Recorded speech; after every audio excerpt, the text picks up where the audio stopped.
بسم اللہ الرحمن الرحیم۔ السلام علیکم ورحمۃ اللہ وبرکاتہ۔ اللہم صلی علی محمد النبی الامی وعلی آلہ وسلم تسلیما کثیرا کثیرا کثیرا۔ یہ 14 اگست کا مہینہ چل رہا ہے اور اس میں پچھلے ہی ہفتے 14 اگست گزری ہے۔ لوگ جشن آزادی مناتے ہیں، اچھی بات ہے کہ بھئی اللہ نے آزادی دی ہے، لیکن شرعی حدود میں رہتے ہوئے انسان خوش ہو، اس میں کوئی حرج نہیں ہے۔ لیکن ہم نے یہ آزادی لی کس سے؟ یہ بھی تو سوچنے والی بات ہے۔ ہم نے لی انگریز سے آزادی۔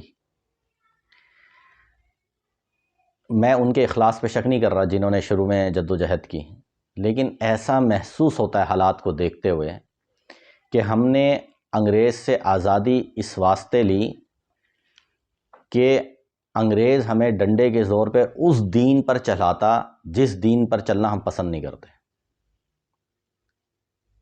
کون سا دین ہے وہ؟ ہے وہ محمد صلی اللہ علیہ وسلم کا دین، لیکن ہم چلنا پسند نہیں کرتے، ہمارے مزاج کا حصہ نہیں ہے۔ دیکھیں، کوئی میں نے ایسا واقعہ اتنی عمر میں نہیں پڑھا نہ سنا کہ انگریز نے آپ کی مسجدیں گرائی ہوں۔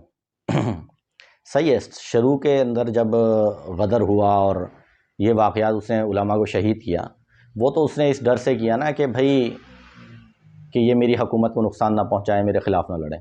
لیکن اس کے بعد آپ کی مسجد میں جانے سے اس نے کتنی دفعہ روکا؟ نہیں روکا۔ اس نے آپ کو مسجد سے یا روزے سے نہیں روکا، اس نے آپ کو عبادات سے نہیں روکا۔ اصل میں وہ آپ کو کون سے دین پر چلاتا؟ وہ آپ کو چلاتا کہ وہ کہتا 9 بجے کا ٹائم ہے آفس، تو آپ نے 9 بجے ہی آنا ہے، اور 5 بجے تک کا ٹائم ہے تو آپ نے 5 بجے ہی جانا ہے۔ 5 بجے کا مطلب 5 بجے 4:59 نہیں ہے۔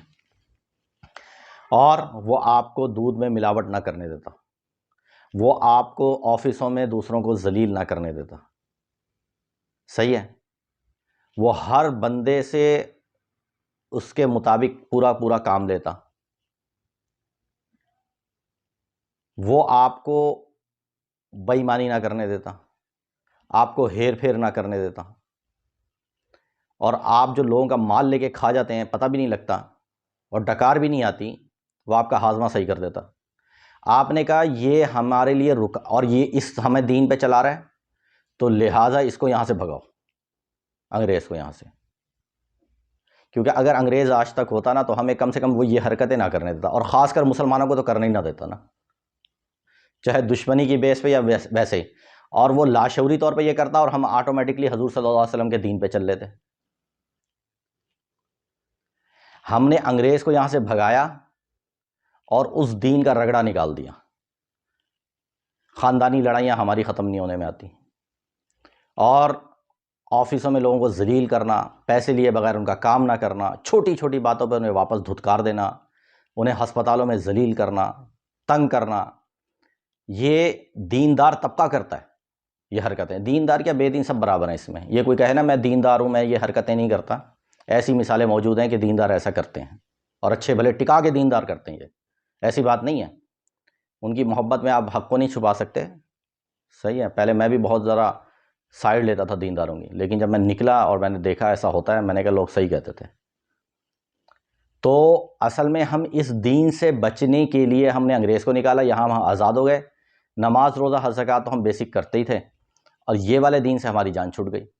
عدالتوں میں جھوٹ، ہمارا جج غلط فیصلے کرتا ہے، انگریز کا جج صحیح کرتا تھا فیصلے۔ ہم نے کہا لوگوں کو انصاف نہ ملنا شروع ہو جائے، تو وہ چلو ہائی فائی لیول پہ کرتے ہوں، میں ان کی کوئی تعریف نہیں کر رہا، بڑے پیمانے پہ کرتے ہوں گے اپنے اس پر، یا مسلمان کا مقابلہ آ جائے یا ہندو مسلمان کا تو ہندو کو چلو سپورٹ کر دیا، وہ ایک علیحدہ بات ہے، لیکن وہ کم سے کم مسلمان کے کیس میں تفریق نہ کرتے۔ تو میرے بھائیوں، ہم سوچیں ہم نے آزادی لی تھی کس لیے لی تھی، اور ہم نے کرنا کیا تھا اس ملک میں؟ کیا لوگوں کو ذلیل کرنا تھا؟ مسلمانوں کا کون سا ایسا شعبہ ہے کہ اس میں آپ دوسروں پر اعتبار کریں؟ نہ آپ کو سہولتیں مل رہی ہیں۔ وہ کہہ رہے ہیں بھائی انگریز یہاں سے لوٹ کے لے جاتا، تو آپ کو مل گئی اب سہولتیں؟ آپ کے ہاں جو معدنیات تھیں یا جو چیزیں تھیں وہ آپ کو مل رہی ہیں؟ اب آپ کو فائدہ ہو رہا ہے؟ غریب خودکشی کر رہا ہے روزانہ کی بنیاد پر، اور ظلم کی انتہا ہوئی بھی ہے۔ ابھی وہ ارسلان نامی لڑکا، کیا ہوا اس کے ساتھ؟ 14 سال کا بچہ ہے۔ کم سے کم انگریز ہوتا تو یہ نہ کرتا، یہ میں اس بات کو مانتا ہوں، چاہے وہ میرا دینی مخالف بھی ہے، صحیح ہے، اور سب کچھ ہے، لیکن وہ ظاہری طور پر ایسا نہ کرتا، چھپ کے کر لیتا بھلے سے۔ میں یہ نہیں کہتا کہ وہ پاک صاف ہے، انہوں نے ظلم نہیں کیے، بڑے بڑے ظلم کیے انہوں نے، لیکن اس کیٹیگری کے ظلم نہیں کرتے وہ، اس طرح کے کہ پولیس والوں وہ رہا ہو کر گھر آیا 14 سال کا بچہ، پھر اسے پکڑنے آ گئے اور باپ کے جنازے میں کسی کو شرکت نہیں کرنے دی، بغیر جنازے کے اس کو دفنا دیا۔ یہ میڈیا کی خبریں ہیں نا، میں تو اسی بیس پہ بات کر رہا ہوں۔ تو یہ وہ مسلمان پولیس ہے جو کلمہ پڑھتی ہے محمد الرسول اللہ صلی اللہ علیہ وسلم کا، جس نبی پر جان دینے کے لیے تیار ہو جائے گا، اور اسی نبی صلی اللہ علیہ وسلم کا کلمہ پڑھنے والے کی جان لینے کے لیے تیار ہے، اسی نبی صلی اللہ علیہ وسلم کو ماننے والے کا۔ اب یہ گستاخ رسول نہیں بنتا کیا؟ یعنی ہماری کیٹیگری دیکھو نا، گستاخ رسول ہم کس کو کیسے سمجھتے ہیں؟ انڈائریکٹ ہم گستاخیاں نہیں کر رہے محمد صلی اللہ علیہ وسلم کی، یہ محبت ہے ہماری حضور صلی اللہ علیہ وسلم کی؟